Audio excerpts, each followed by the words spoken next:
ตอนนี้น้องก็ปลอดภัยแล้วนะทุกคนนะถือว่าปลอดภัยนะผมนะเดี๋ยวผมก็จะเช็ดตัวให้น้องเขานะผมนะแล้วก็แม่เขานะผมนะดูครับทรายแบบเปื้อนทรายทั้งตัวทุกคนคิดดูถ้าผมไม่ช่วยนี่คือแบบไม่รอดชีวิตแน่นอนครับทุกคนครับคือตุยอย่างเดียวผมบอกให้เลยตอนนี้น้องสั่นแล้วก็เย็นมากเลยครับผมนี่ครับดูครับแต่ละตัวครับทุกคนครับใครอนุเคราะห์นะผมนะเอาน้องไปเลี้ยงได้เอาไปนะผมนะช่วยทักหมาผมทีนะผมนะในภาคใต้นะผมนะนี่ครับทุกคนครับขอความอนุเคราะห์เถอะครับทุกคน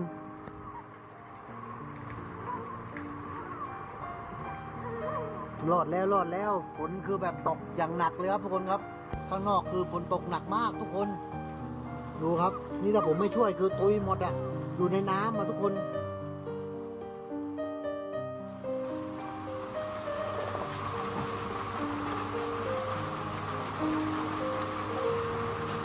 นี่ครับตัวนี้สีทองเลยนะทุกคนนะสีทองเลยนะทุกคนดูครับตัวสีทองเลยครับแต่เป็นตัวเมียนะครับแต่เป็นตัวเมียนะทุกคนนะนี่ครับใครอนุเคราะห์ก็เอาน้องไปเลี้ยงได้นะครับดูครับทรายทั้งนั้นเลยทรายทั้งตัวทุกคนทรายแบบทรายจริงๆดูเดี๋ยวผมจะตามเช็ดให้ทีละตัวเลยนะนี่ครับ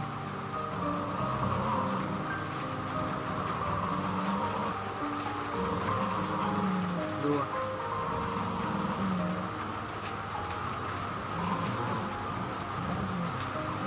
มาเดี๋ยวจะเช็คแม่มันก่อนเรียนขึ้น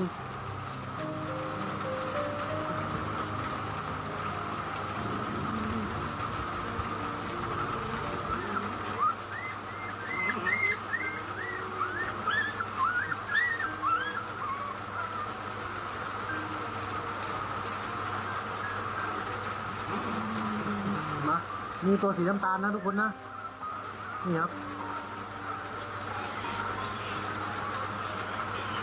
ตัวนี้ก็ตัวเมียนะทุกคนตัวเมียเหมือนกันนะ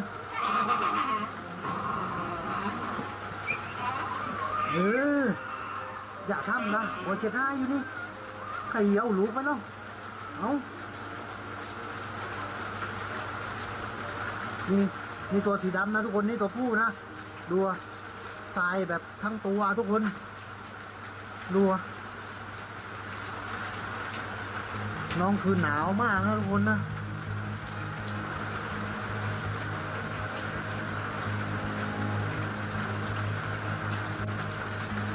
เกือบไม่รอดชีวิตนะครับ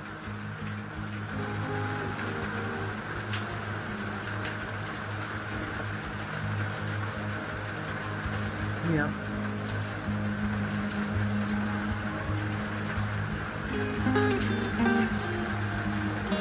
ตัวผู้นะตัวนี้ตัวผู้นะทุกคน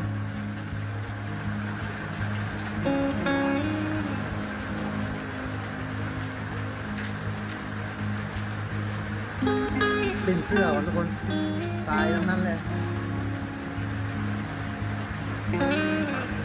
นี่ครับตัวนี้ดูดีตัวเมียเหมือนกันแล้วตัวเมียโคตรเยอะเลยนี่ครับ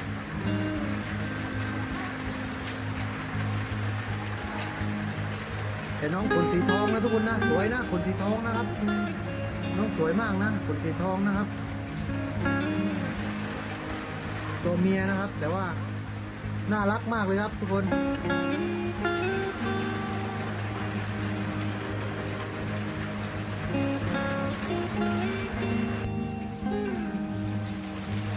มาครับ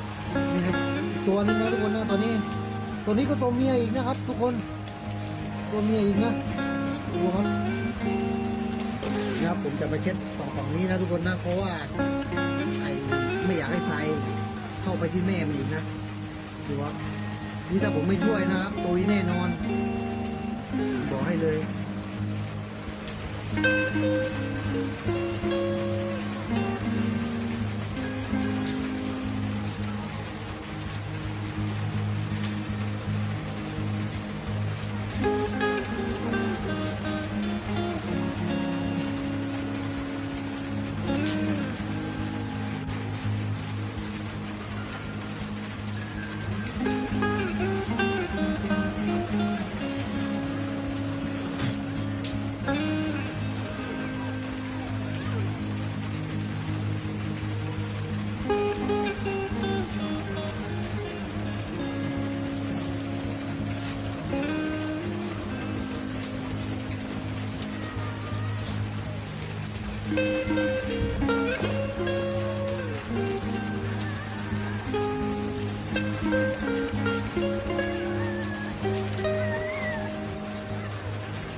เล่นหัวเกมก่อนนะ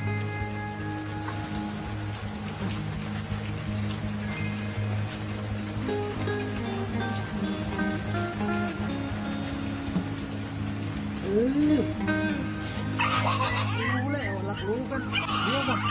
เจ็บให้โกนนี่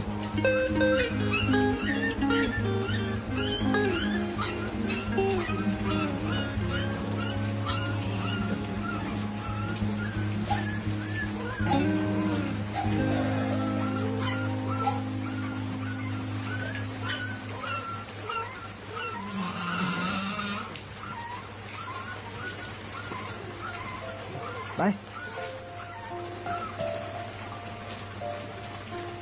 นอนลงนอนแล้วนี่นอนลง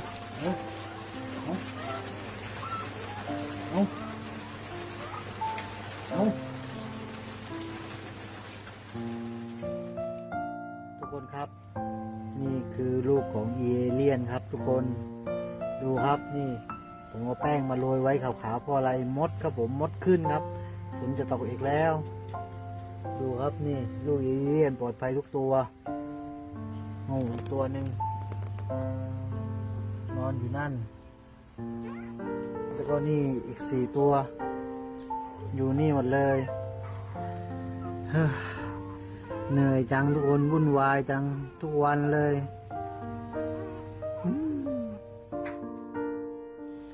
ทุกคนครับให้ลูกเด็กกินข้าวครับทุกคนครับดูครับดูกินกันแบบสมบัติแบบนี้เลย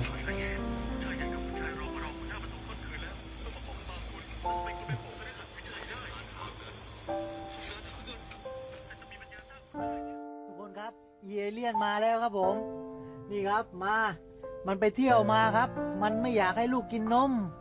มันก็เลยไปเที่ยวมันก็เลยไม่มาหาลูกผมต้องไปตามมันต้องไปเรียกมั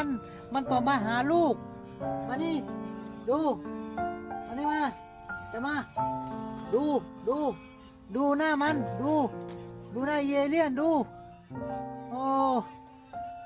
ดูหน้ามันดูหน้ามันดูหน้ามันดูหน้ามันดูหน้ามันมึนๆหน่อย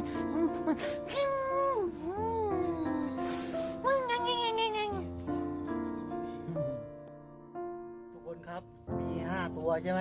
แต่อีกตัวหนึ่งนอนอยู่นู่นดูมันไม่สบายครับทุกคนครับไม่ใช่ไม่สบายอะไรดูนอนอยู่นั่นอยู่ตัวเดียวส่วนเพื่อนๆดูกินกันแบบบุฟเฟ่เลยอ่ะ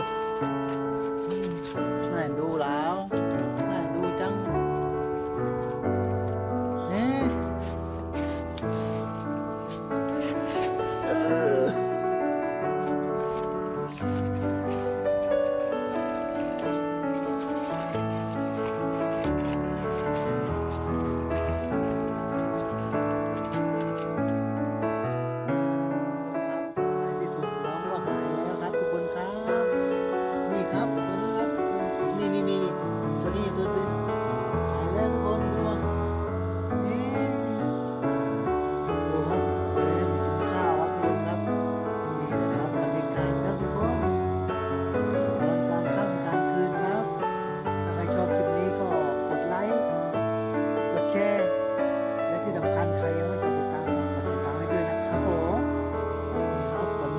สวัสดีครับผมดูครับนี่กินท้องกินแป้เลยโย่กินแป้เลยไอ้แกงเจ็ดผักกาดดองครับน้องๆวันนี้ครับผมสวัสดีตอนเที่ยงกันด้วยนะครับผมนะนี่ครับผมดูเริ่มมีเสียงทะเลาะกันแล้วทุกคนนี่ครับดูฟังเสียงนะมันเริ่มทะเลาะกันเลย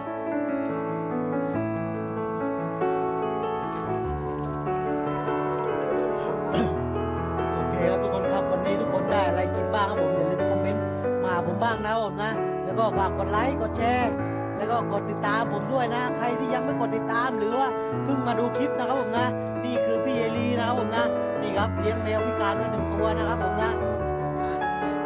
พ่อแมวป่วยนะครับผมนะนี่ครับดูครับไม่มีแรงป่วยนะครับผมนะโอ้เดี๋ยวพิการครับพิการไม่ได้ครับผมนี่เดี๋ยวผมจะให้ดูนี่ไอ้สกายโน